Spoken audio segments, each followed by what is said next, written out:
I'm Mark Mallet, and this is the Now Word. Wow, these are surreal days. Even for me, after writing about these things for 20 years, it's surreal to see them being fulfilled in real time. For instance, in 2007, I sensed the Spirit warning of the great vacuum the church has largely left in the world by a lack of true shepherding and public sins. And that article spoke of how the youth are being prepped to follow a false gospel, if not become violent persecutors, through the barrage of propaganda and corrupt entertainment they were being fed. A revolutionary spirit was being stirred in them. That article also spoke of how God is simultaneously forming an army of light, if not martyrs, for these times, and ultimately predicted the hour through which we are now living. It's a warning that has come to fruition as the armies of light and darkness have been formed. For the teenagers of yesterday, when I wrote that, are now the young adults of today. I felt led this morning to watch several videos of Charlie Kirk debating students on campus. And what struck me most was the degree of hostility and rage in his opponents. You could summarize most of their sentiments as anger as Kirk dared to uphold the sanctity of life, of godly sexuality, and responsible governance, a position that apparently infringes on his opponent's desire to violate these.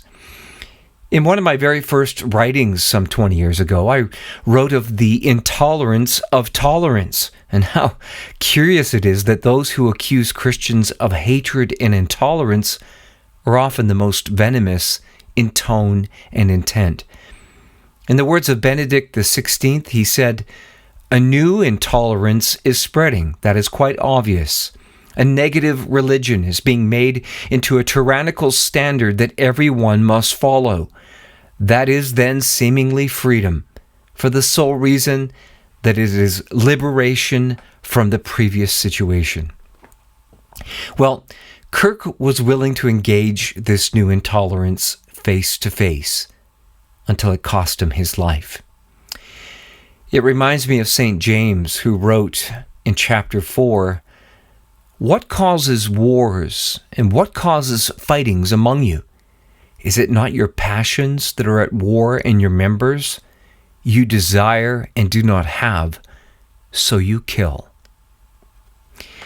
Tyler Robinson, the 22-year-old college student from Utah who assassinated Kirk, is exactly what I was warning about in the Great Vacuum.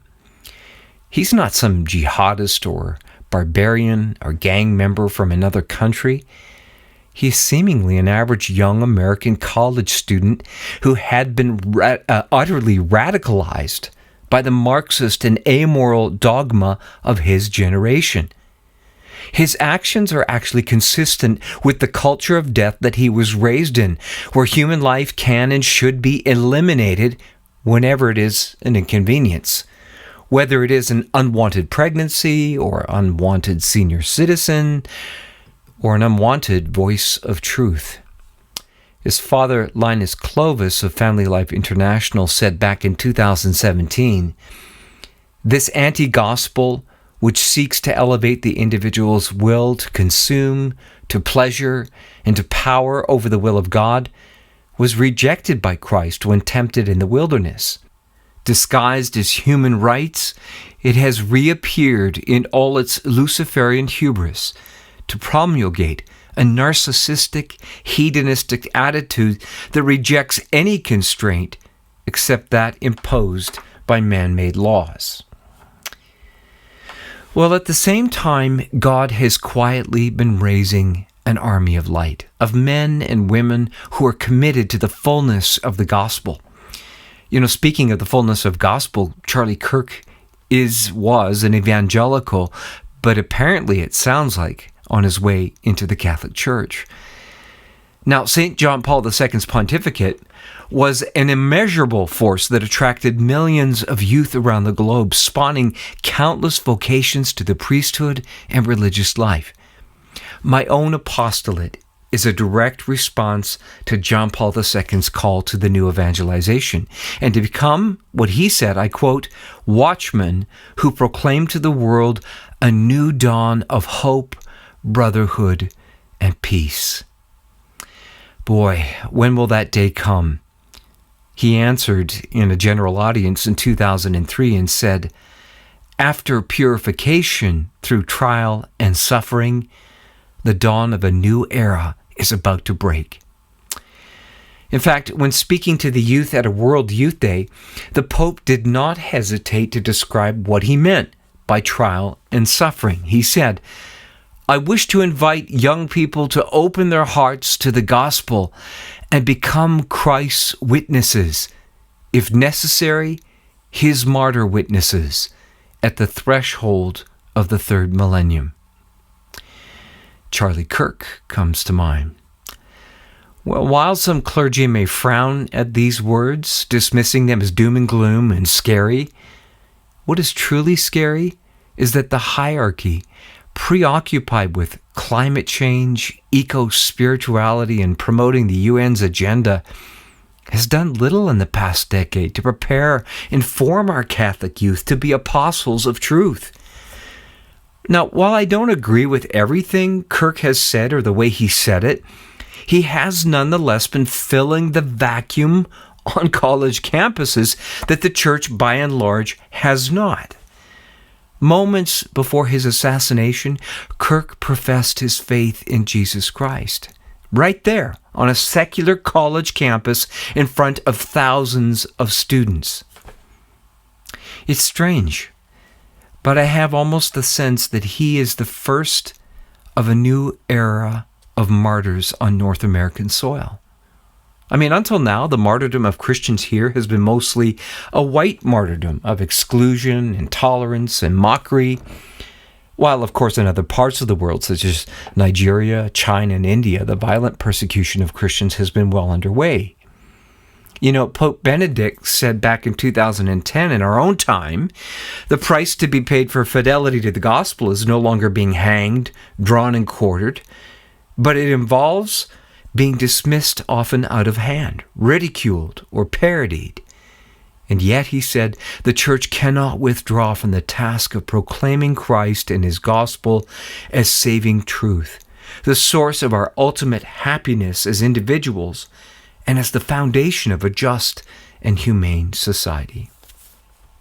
That's what Kirk and many like him have been doing, but it seems that now has changed. The hatred being expressed on social media toward Christians has reached a demonic pitch. But look, if you dwell on this, you'll become afraid. In truth, it's only by grace that any of us will have the strength to pass through this purification John Paul II is speaking about. And Jesus is ready to pour it out upon you, these graces in superabundance. The divine mercy image, which notably is under attack now by radical traditionalists, is Christ's promise to you and I that his heart is wide open to pour out an ocean of graces upon us. He wanted the words, Jesus, I trust in you, inscribed on that image. For these times, I think you can understand why now. Nor am I talking about merely rattling off words on a devotional card. No, rather, we have to draw close to Jesus and trusting our whole life to him as to a friend. It means being close to him in prayer, making that commitment to prayer, being with him in the Eucharist, receiving the Eucharist. The way that St. John laid his head upon the breast of Christ moments before the Passion was to break out in all its hostility and rage. If you're terrified of martyrdom, you need to hear this. I believe it's precisely because St. John was so intimately close to Jesus, listening to his heartbeats rather than the noise around him, that he was the only one of the apostles to stand courageously at the foot of the cross. It could have cost him his life, but he received the grace to stand there, grace when he needed it not a minute too soon or too late. Thus, John was able to rise above the mockery, the hatred, and violence toward Jesus, because the echoes of divine love were louder. In the days to come, the threats against Christians will likely grow louder. The lies will become bigger and more outrageous. The hatreds may boil over. We have to prepare for this. Dialectical Marxism, which has been pumped into the education system for the past 2 decades or more, has been wildly successful in order to divide people against each other. It has produced, again, a diabolical, revolutionary spirit in those who have been deceived by it. As I said in my last video, the answer is to love our enemies as Christ loved us to death.